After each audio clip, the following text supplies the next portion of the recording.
Hello viewers, welcome to my channel. It's Juha এইটিএচ। আজকে আমি নতুন ভিডিও নিয়ে চলে আসলাম আপনাদের মাঝে। সো আজকে আমি শিখাবো কিভাবে আপনার জিমেল অ্যাকাউন্টটি আপনি সেফ রাখতে পারেন। যদি আপনার জিমেল অ্যাকাউন্টটি থেকে থাকে তাহলে দেখেন এখানে দেখাচ্ছি। যদি আপনারও যদি এরকমটা হয়ে থাকে যে জিমেল অ্যাকাউন্ট এখানে লোড হয়ে থাকে, দেখেন 15 জিবির মধ্যে 13.9 জিবি লোড। অনেক সময় দেখা যায় যে 15 জিবিতে 15 জিবি লোড হয়ে থাকে। সো এটি আপনি কিভাবে কমিয়ে রাখতে পারবেন, সো সেটি আপনাদেরকে শিখিয়ে দেব।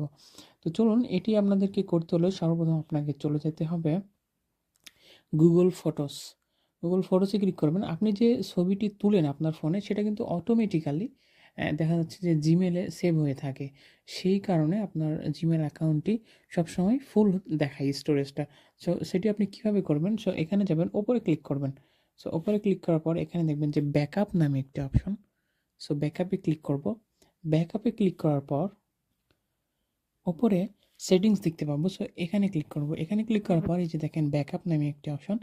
সো এটি এখানে লেখা আছে backup photos and videos in your camera folder. আপনি যেটাই আপনার ফোনের ক্যামেরা দিয়ে ভিডিও করেন বা ছবি উঠান, সেটা আপনার জিমেলে সেভ হয়ে যায়। সো এখান থেকে এটি আপনি অফ করে দিতে পারেন। সো এখন আর যেটাই আপনি ছবি তুলবেন কিংবা ভিডিও করবেন, সেটা আর জিমেলে সেভ হবে না, আপনার জিমেল অ্যাকাউন্টটা ফাঁকা থাকবে। সো গাইস, ভিডিওটি ভালো লাগলে চ্যানেলটিকে অবশ্যই সাবস্ক্রাইব করবেন এবং লাইক দিয়ে পাশে থাকবেন। ধন্যবাদ।